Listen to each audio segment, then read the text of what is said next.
Down the right field line, pretty well hit. LaVarn way is the right way here tonight. Yogi Berra said it's 90% mental, the other half is physical.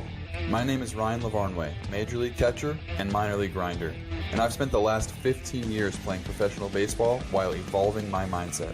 I'm fascinated by optimizing that 90%. In this show, I'll talk to elite athletes and mindset coaches about what makes them tick and how they've overcome obstacles in their own careers on the way to finding success. This is Finding the Way. Welcome to Finding the Way. I'm Ryan LaVarnway, and today my guest is Peter Moylan, former teammate of mine, former manager of mine, former big league stud. Peter Moylan was originally signed by the Minnesota Twins out of West Australia. Didn't make it very far, got about as far as rookie ball, which is the lowest level of the minor leagues. And after 2 surgeries, selling some pharmaceuticals, and 9 years, finally made it to the big leagues. This guy is the perfect example of if you get knocked down, get back up. If the path is not a straight line, that doesn't mean you can't accomplish your dream. I'm so excited to talk to you about this, Peter. Thanks for joining me. Of course. When you asked me, I got really excited. As you just said in the opening, it's almost like a perfect little podcast for me. So let's get into it, man. I'm excited to tell my story again. Yeah, 100%. So I was just with you in Australia recently playing in the Australian Professional Baseball League. It is not the most popular sport in that country. No, it is definitely not. So what drew you to baseball in the first place? So my old man had come over to the States for a business trip. He was in real estate, and there was a conference in Houston, Texas. He goes along, does the conference, and part of the conference was to go to the Astrodome and check out a baseball game. He saw it, fell in love with it, brought me a glove and a bat home, and we just found the local T-ball spot and just progressed from there. Started playing T-ball. We don't actually, well, back then we didn't do coach pitch until under 13s. Oh, wow. So yeah, when that was a nightmare. So we were a little behind in our development as far as hitting goes. And I wasn't that good to start off with. I couldn't make a state team until later in life when I was in the under 18 team. So I guess I was a late bloomer. Yeah, man, it's been a roller coaster ride from the start, honestly. So you end up making the state team at 18. How do you get signed to go to the Minnesota Twins and come stateside? I was pitching against the local team at the under 18 national championships, which is something that happens every year. There's a 18, 16s, and a 14 national championships, and there's usually scouts from every team watching guys and seeing what's going on. So Howie Norsetter was a scout for the Minnesota Twins, and he was there watching me pitch against South Australia. I was actually a shortstop, but I was pitching this game, and I gave up a base hit to the first hitter of the game, and then went the 7 straight innings without giving up another hit. Wow. So pretty good performance. And then actually he left to go watch the other age groups, and my next outing was horrible. So lucky he missed that, because I don't know if he would have signed me afterwards. But then he signed me, and I went over to the States and had my first 3 years of I guess you'd call it pro ball, but I didn't think it was in my head. Okay, so you get released from rookie ball, which is much more common than people realize. People get drafted, they think they're going to make it. It's like half a percentage of people that even get to pro ball ever make it to the big leagues. You were one of the 99% that doesn't make it. You go back to Australia, you're selling pharmaceuticals, and you continue playing in the Australian professional league, but you're playing first base, you're playing shortstop.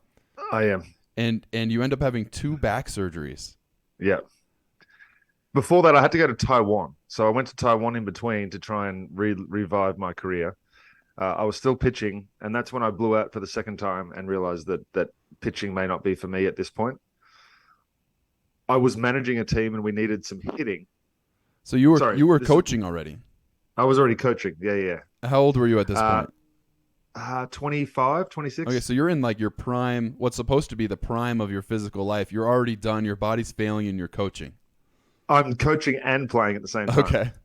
Yeah, so I'm playing first base, as you said, but we needed some pitching this year. So I decided, this was after 2 years of not pitching at all, and I decided to give the little drop down angle a try, because in theory, I've been able to swing viciously for 2 straight years.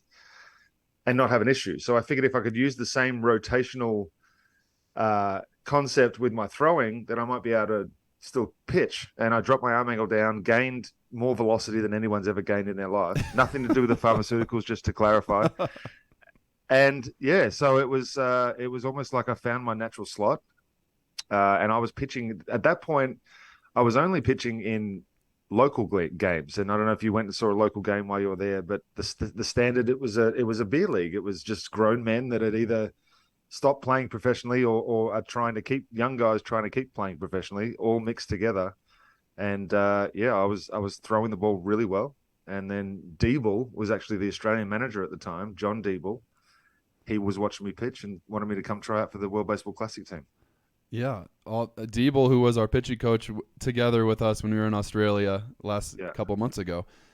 So you decide, I'm going to throw sidearm because it doesn't hurt as much. And all of a sudden you're throwing 94, 96 miles per hour out of nowhere. Out of nowhere. I originally topped out. I was that standard right-handed, over-the-top 88 to 91 guy when I was in rookie ball. I felt comfortable enough from that arm slot, but then obviously it didn't progress. So, but I honestly think that just happened to be my natural slot. I had to develop something other than the fastball. When I signed, I did. Right. I had other pitches that I messed around with for the World Baseball Classic, but it was mainly just grabbed it by four seams and let it rip and let it do what it was going to do. And that got me to the point where pitched against Venezuela in the Classic, and then the Braves signed me the next day. So the Braves signed. What's going through your head at this point? You're like, did you feel like you had failed? Did you feel like you were never going to pitch professionally in the States again? I squandered any opportunity I thought that I'd had. Guys don't get second chances, especially from Australia. Early on, it was a visa issue, and then it just became the fact that, if you'd been given a chance to go there at 17, 18, 19, whatever it ends up being, you don't get a chance to go back at 27. That just doesn't happen. So I had spent the last 6.5, 7 years of being out of professional baseball thinking that dream was over. I had to find something else.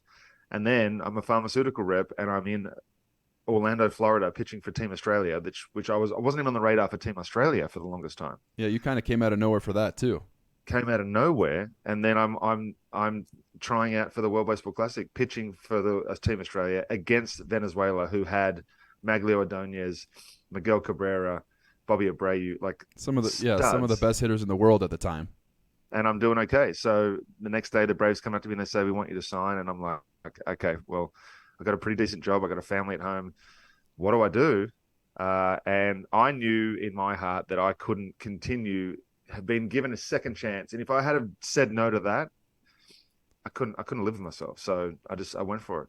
So that's a great point. You had the second chance, but you had the family at home. You had some responsibilities. How did you end up making that decision to chase the dream again? I spoke to my wife at the time, and we just sort of said, look, basically around that, if I don't do this, neither one of us are going to be able to live with me for the next however long it ends up being. So this is something that we have to do. The money was enough that, it wasn't hundreds of thousands of dollars, but it was more than my first signing bonus. So that's hilarious. But it was enough that, if I stuck it out for a year just to see what happens, it's at least worth a chance. So we did it. So you did it.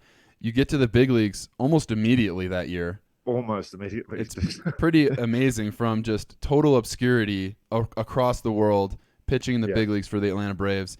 And shortly thereafter, end up tearing your elbow, right? Was it a year later or so? It was about I got a year in. So I got all of 2006, which was roller coaster. I was in Richmond, Virginia with the Braves at that point. Oh, they were the flying squirrels when I went through there. Oh, right. Okay. So I was in Richmond, Virginia. I was having a great time in AAA. Wasn't pitching well at all, but enjoying the experience of being around the guys. There was a collection of the guys that thought they should have been in the big leagues, and then a good collection of older guys that are just trying to hang on. So it was a good mix for me. And then got called up 4 times that year.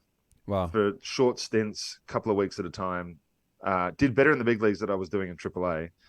But I got so lucky. Okay, so here's a story for you. End of 2006, they'd called up all the September call-ups. I was the last guy on the 40-man that hadn't been called up. Sitting in AAA, that was the year of the World Baseball Classic. So I still had my return flight booked from the Classic that I was going to use to get home to Australia, that I'd had booked on September 3rd, which was enough time to clear the end of the AAA season. Gets to September 2nd. I'm leaving the next day to come home to Australia. There's 2 rainouts in Philadelphia back-to-back days. So they're playing 2 double headers in a row and they need pitching. I get a phone call on the 2nd of September. Hey, we need you in the big leagues in Philly. I push my flight back a month. I end up spending the whole month in the big leagues and doing pretty well. I think that's the only reason I get invited back the next year to have another crack. And then 2007 was the best year I ever had. Oh my God, that's crazy. Crazy. Bags are packed. You got the cab to the airport I'm booked. done. We're in Charlotte, and I'm going from Charlotte to LAX home. And in your head, you're maybe not coming back. You're going back to pharmaceutical sales. It was a fun exercise. Let's go pick up the bootstraps and see what happens. And yeah, I get a call from Bobby Cox. Unbelievable. So you have your great month in the big leagues. Yep. I imagine you go back to Australia and play in the Australian League in the winter. I did. Yeah, I did. Absolutely did. We won a championship that year for the Aces. Yeah. Okay, very cool. Yeah. And so for most of our listeners are American. They don't understand how this Australian professional baseball league works. You're better to tell them than I am. I mean, I've experienced all levels. Yeah, You should tell them. So what I experienced was just, first of all, an absolute blast. You know, you're in a smaller stadium. We had 1,800 seats in that stadium, and we sold it out once. And the stadium's way outside of town. Like, when we went to Sydney to play the Sydney team, it's very much not in Sydney. But a lot of the local Australian players, they all have other jobs. You know, one of our best, franchise Australian players, he drives a street sweeper truck all through the night, doesn't sleep, and then shows up to the game and is one of our best hitters. One of our best relief pitchers is digging tunnels all day in a orange jumpsuit or an orange vest, and he comes to the field and just strikes dudes out all day. So these guys have regular jobs and come to the field, and it's almost like a release. Like, they love doing it. It's downtime. It's so refreshing to see just a pure love of the game. But then for you to be on the Braves and then showing up, you must have dominated that league. I was pretty good. Velo was all over the place. Guys in Australia hadn't seen a lot of velo. I had some pretty good numbers in the league. But at that point, I think it was only like a month that the season went for. It wasn't as long as it is now. Okay. So it was easier for me to get myself ready and for the end of the season and just pitch for a month and get ready for spring training. Because I was still trying to make that team when I went back to spring training the next year. Oh, absolutely. I had an okay month, but I certainly didn't do enough for them to say, okay, he's our 6th inning guy. Right. You did enough to say it's worth bringing me back, but not enough that you're established. And getting established in the big leagues is really hard. These are the best players in the world, and you have to reprove it every single day. So you come back the next year, I think you get sent to AAA again and then end up making the team a week or two later.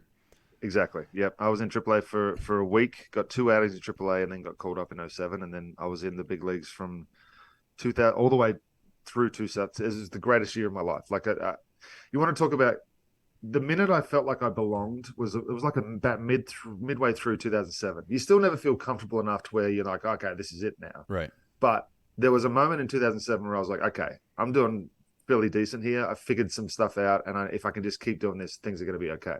So talk me through that mindset shift and what it did for you. You know, hopefully our listeners can take something out of this, because you ended up breaking a big league record. I don't know if it was that year, but eventually you broke a big league record for most appearances to start a season without allowing a home run. And not only did you break it, but you broke it by like 14 games by the next closest guy. So that makes you the best of all time at not giving up homers. Right. Now you said it that way, it's really cool. Yeah. Yeah. Exactly. Heck yeah. But I had to pitch myself into that confidence too. It was, I remember Brian McCann came out at one stage, and we were playing against the Chicago Cubs. And I've come into a game and I was like 84 to 88, and he calls time and he comes running out. And I had so many things going through my head at this stage. I didn't know what my arm slot was. I didn't know what pitches I wanted to throw. I didn't know how to get guys out. I didn't know what my strengths were. I was just so raw. And he comes out and he looks at me and he goes, "Hey, aren't you that guy that throws 95? And I'm like, "Yeah, I am." And he goes, he punched me on the chest. He goes, "Well, let's see it." From that point, it was kind of like, well, if I'm going to do this, let's do this. there's no point half-assing this, excuse my French, but go all in and see what comes of it. And then, yeah, as I said, there was about a midway point of the season where I think I came in with runners on second and third, none out, and got out of it without getting up a run. And to see the look on the starter's face, to see the look on the manager's face, to see the look on everyone's like, hey man, like that's a great job. And I craved that, not the pat on the back, but the completion of a good job. Doing a good job for the good job's sake. Exactly. That's so great. And you just leaned into like, what are my strengths? That's what I'm hearing. Like, what are my strengths? Let's just do that. Did you stop worrying about improving your weaknesses at a certain point, or do you still work on those also? I still work on them now because that's the main thing that especially with television, because I've obviously pivoted into TV now. It's easy to do the stuff